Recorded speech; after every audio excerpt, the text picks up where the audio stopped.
Woo! Okay, so thank you everyone for coming. We are going to start our second semester of Python meetings. Thank you for being here. And today we have Matthias Gerlach, who is going to tell us about clustering for astrophysics. So Matthias, you have 20 minutes, and then we have 5 more minutes for questions. So, Okay. Hello, everyone. And well, first of all, who knows a little bit about clustering? I imagine a lot of you, and some of you maybe not. Okay. So this will be a good presentation then, because if everybody knew, then it wouldn't be really fun. So I will talk about clustering and obviously specifically for astrophysics, which is what we all do. So just a quick overview.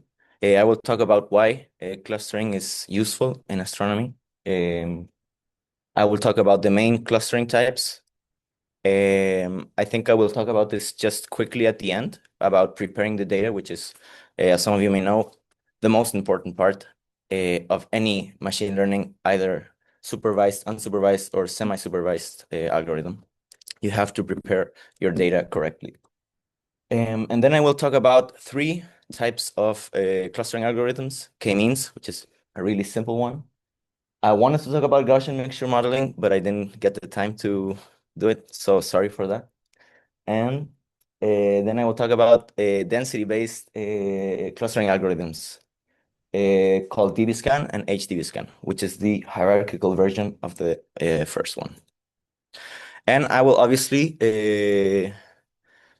talk a little bit about some works that have used these methods and obtained some cool results.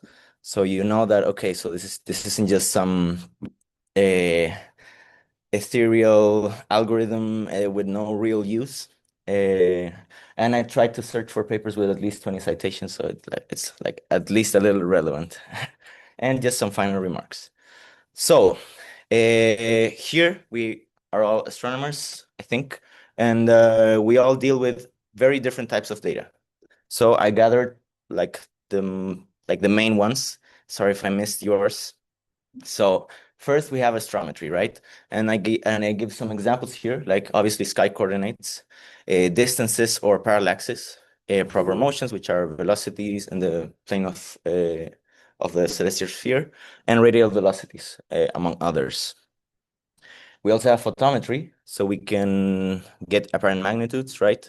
Which, if we have the distances, can get absolute magnitudes. We have colors, and when we have a lot of photometry on a lot of different days, we can construct light curves, for example, for pulsating stars, for supernova, and if the changes happen very quickly, you can also do this in milliseconds or in seconds, right? Not directly from photometry, but you get what I mean. We also have spectroscopy, from which we can get a lot of things about the objects that we see. For example, the rotation of galaxies, for example, their velocity dispersion, and obviously a lot of parameters. So temperature, metallicity, if it's a galaxy, maybe star formation rate, etc., and the redshift, etc. We also have the direct image from which we get the photometry, right? And which we can, if the object is at nearby, we can get its morphology. And some of you also work in simulations, so n-body or hydrodynamical simulations. And from this, we get a lot of things, obviously, because we control the universe we are creating. So we get the time evolution of whatever we're simulating, velocities, energies, which are generally hard to get in a actual data context, metallicities, morphologies, hierarchical formation of galaxies or of protoplanetary disks or whatever, right? And so then I'm giving just some examples of each of these ones and what we could try to do with clustering. And I just came up with stuff. Maybe this hasn't been done ever. Maybe it has. I don't know. So for astrometry, we could, some of us could be having the following question. How can I separate, for example, Milky Way stars using Gaia, for example, or another big catalog like DESI into disk, bulge, and halo components? If you use photometry, you might be someone like Marcio that wants to discover strange pulsating stars. So you know the typical RLR or Cephate stars, but recently we have been finding ones that vary in amplitude and period or even in mean magnitude, and we have absolutely no clue why. And you might want to discover these in very large data sets in which you cannot be looking one at one. And also supervised machine learning algorithms are too computationally heavy. In spectroscopy, for example, because I work with stars, I came up with this example, but you have this strange B emission stars, which are B-type stars that show emission lines in hydrogen. And this is because of a sort of dust gas disk from that the star is decreasing, meaning expulsing mass. And it has a lot of different H-alpha emission shapes, okay? And this will tell us about the point of view from which we are looking at the disk. And so we could try to classify these emission lines. Imaging, obviously, you could try to classify galaxies by morphology, which has been done a lot of times, or maybe automatically count rings in proto-binary disks, etc. And from n-body hydrodynamical simulations, I think most galaxy simulations come with a way of detecting dark matter subhalos, and this uses clustering. So that's like the motivation. So then clustering is our friend. That's the first conclusion. And now I will give a very crude definition that I came up with. So I think clustering, and I don't want to talk about math at all in this presentation. It's basically just any type of unsupervised algorithm, meaning we were working with data that has no labels, previous labels. It's an algorithm that tries to separate data into groups, let's say clusters, with features that are more similar to those of the same group than to those of the other groups. That's it, okay? According to a chosen arbitrary notion of similarity or distance metric, which we have to choose very carefully, okay? And so this is generally used in astronomy during the first stages of a given work, mainly through the exploratory phase, where you just don't want to work with a very complicated algorithm yet because you don't understand the data, their biases, etc. So you just want to explore it when you have a lot of data. Also, if you, as I said before, want to detect strange stuff in your data, anomalies, maybe it's noise, but maybe it's actual physical things, okay? And classification, mostly very simple ones that don't require a lot of features, which you would generally use supervised algorithms, right? And so we can think of it like this. Whenever we suspect that nature is organizing stuff into groups, but we still don't quite know what those groups are, what they look like, or what their characteristics are, then clustering will be useful. And I'm talking about nature like Mother Nature, not nature astronomy. Okay, so I will talk about two types, okay? First, a clustering that is distance-based. So we will talk about k-means, which is one of them. There are a lot of them. Also, I will talk about two density-based clustering algorithms, and I didn't get to this one, which is probabilistic based, but it's also very, very useful, okay? So don't forget about it. Okay, as I said before, I won't go into the math, just intuition, and if you're interested, you can look at this very good book about hands-on machine learning. Also, this YouTube channel is incredible for basic machine learning, not focused on astronomy. And this recent review about unsupervised learning in astronomy, which is basically the three places from which I got this information. Okay, so k-means. So this is a very, very simple algorithm. And well, here you can see, if it wasn't for my name, what you have to do to use it in Python, okay? So, no importa. What k-means does basically is it separates data into k, which is a number that we give, non-overlapping cluster by minimizing the Euclidean distance, which is basically like Pythagoras theorem, yeah, but for multiple dimensions, between data points and their cluster centroids. And it does this iteratively until these centers converge.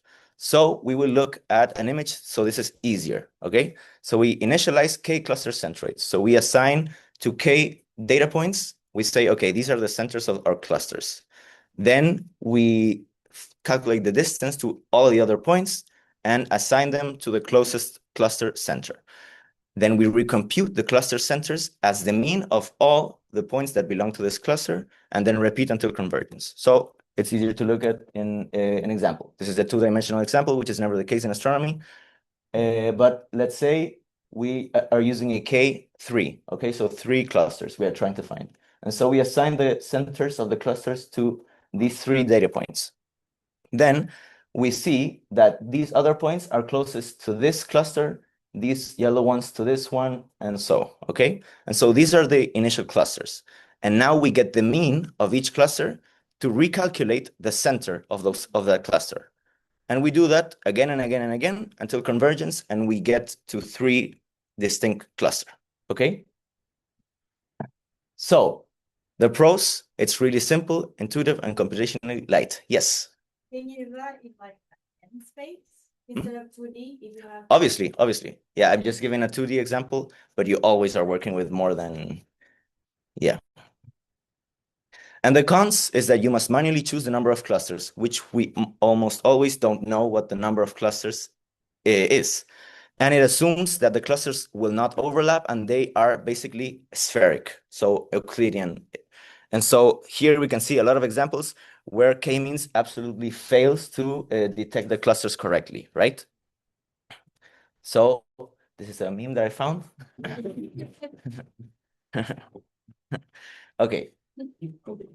But still, it's very useful and a lot of people use it. So I will go through some examples, okay?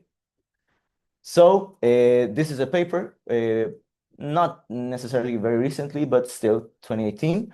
And it uses k-means as a galaxy classification solution for next generation extragalactic surveys, in which supervised learning is very computationally heavy and cannot really be done live, let's say, right? And so it uses thousands of galaxies and using their features like stellar mass, specific star formation rate, color, half-life radius, and Cerseic index, it gets these 5 types of classifications. And what they do, as I said before, you have to choose manually the number of clusters. So they try different ones, 3, 4, 5, 6 groups.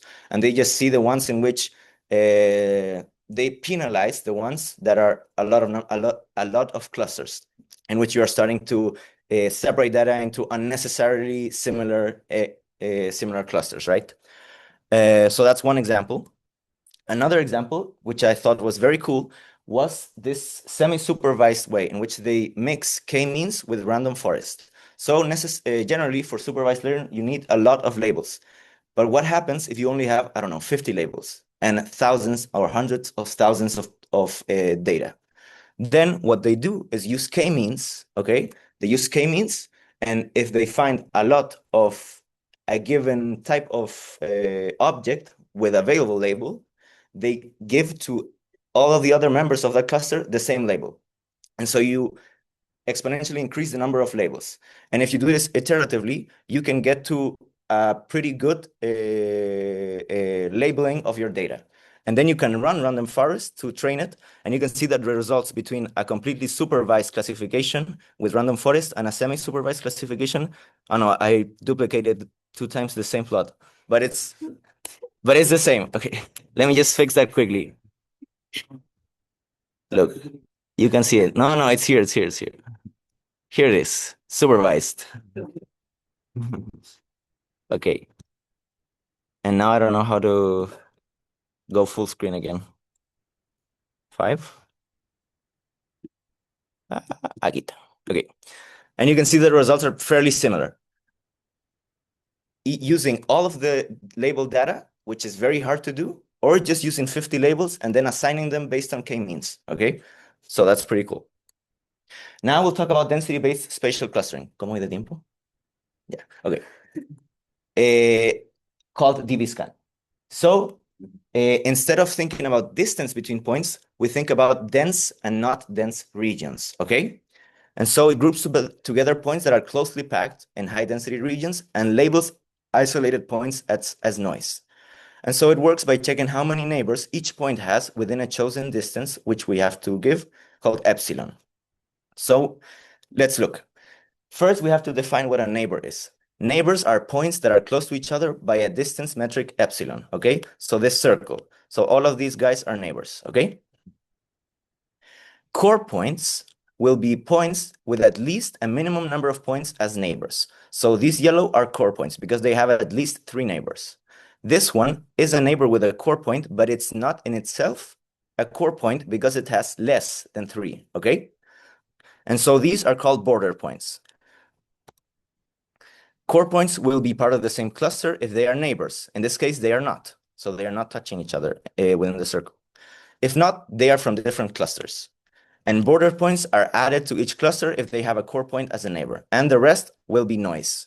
So here we are now being able to automatically detect the number of clusters. Number 1, number 2 with irregular shapes. And number 3, we also have noise, which in k-means was not possible. We were only assigning each and every one of the points to a cluster, right? And so this is a very simple example, but this is a real example, okay?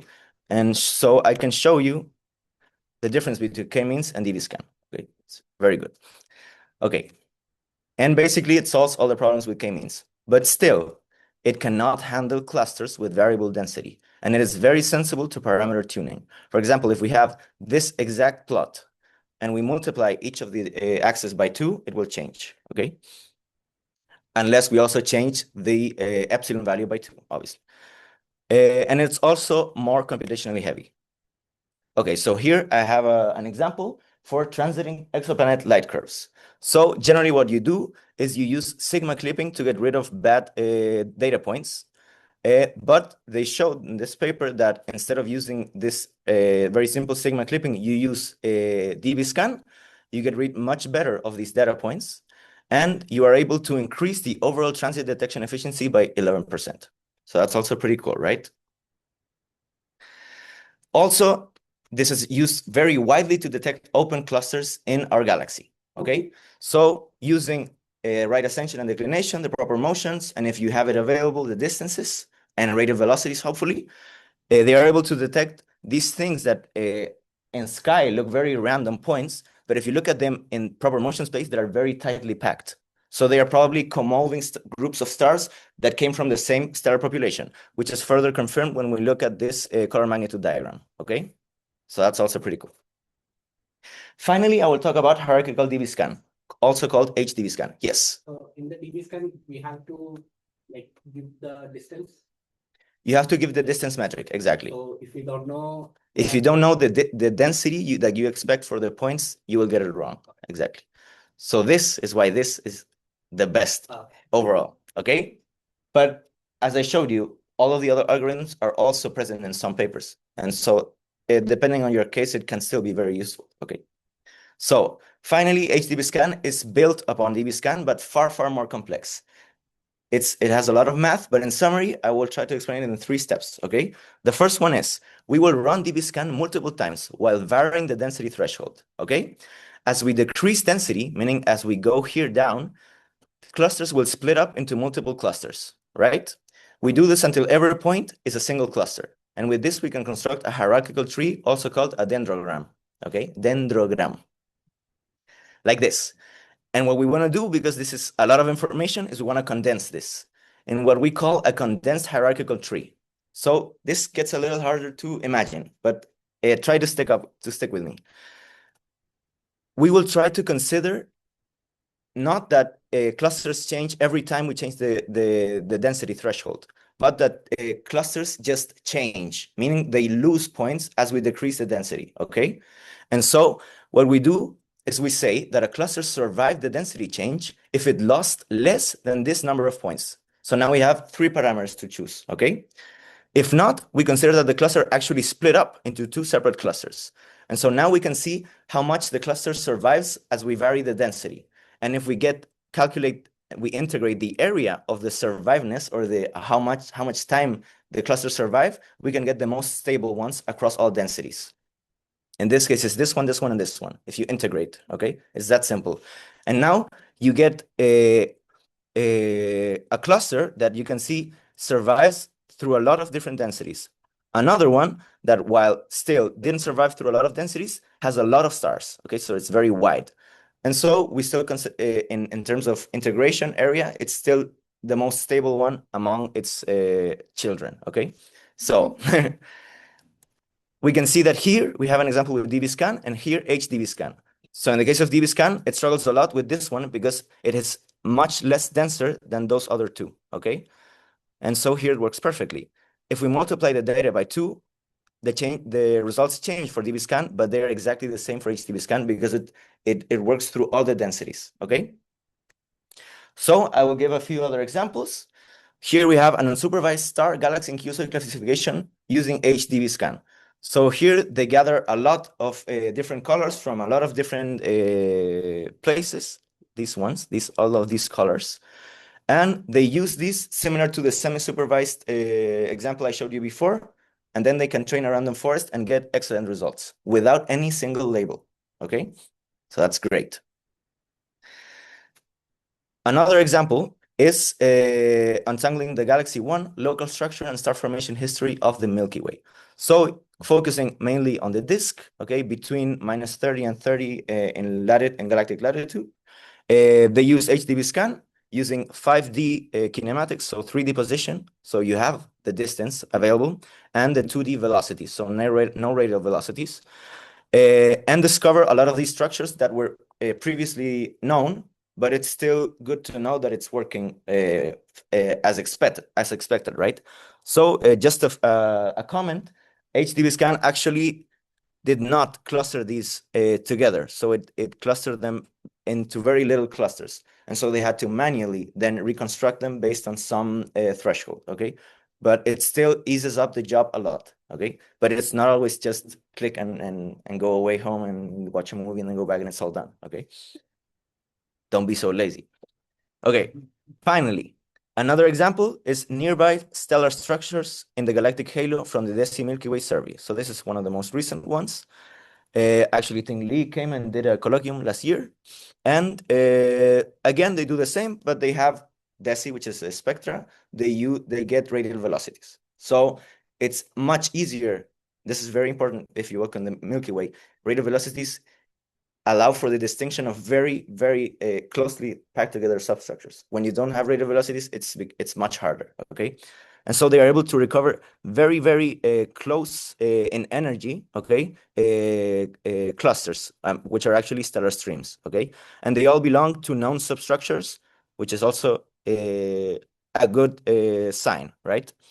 And another that does something similar, in which they detect actually new possible structures that you obviously to confirm have to follow up with spectroscopy, etc. But it's basically the same. But in this case they do it for a very wider space, right? Because it's using Gaia data release, so basically the whole sky, the whole Milky Way.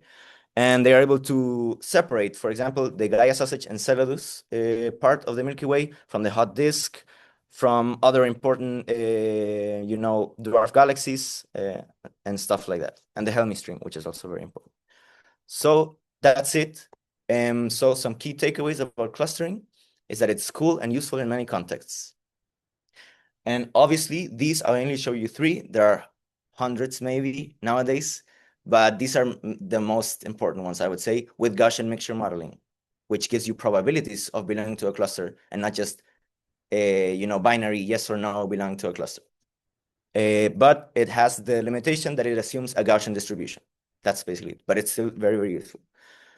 And nowadays, the last years, what's become the most popular is to use semi-supervised learning. So using clustering methods, for example, or dimensionality reduction methods paired with a little bit of random forest, a little bit of convolutional neural networks, whatever, to obtain the best of the two worlds, right?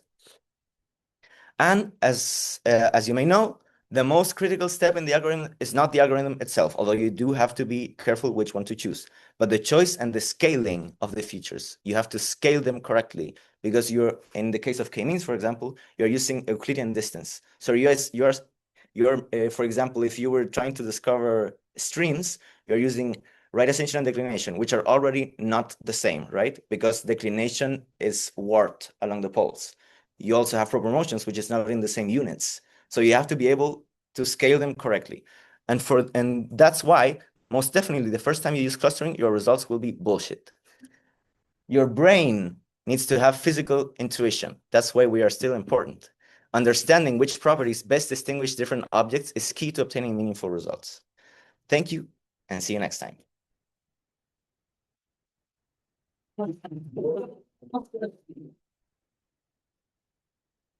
Any questions, comments? Yes. Can you go back to the examples where Kevin fails? Yes. This one or the ones before? No, Kevin.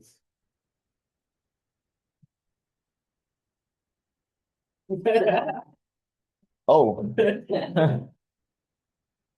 Sorry. Okay, here we go.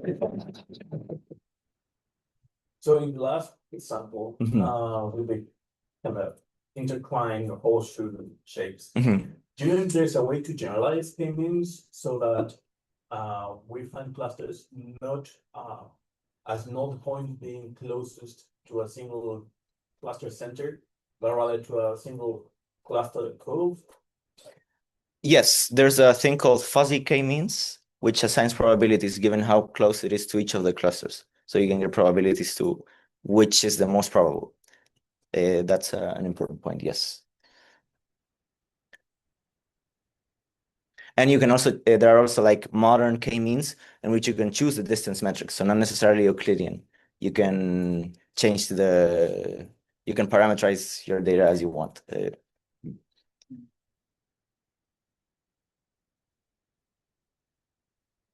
More questions? Online, maybe? I think Priscilla said something. Yes, I don't know what to say. Like I did it. They're speaking, we can't hear them, so.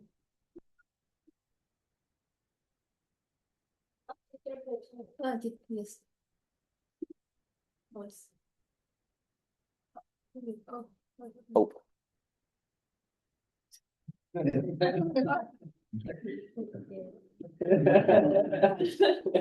Okay, thank you. Thank you for coming.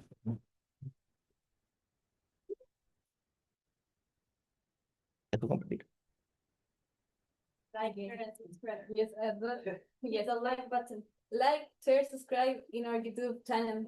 Thank you.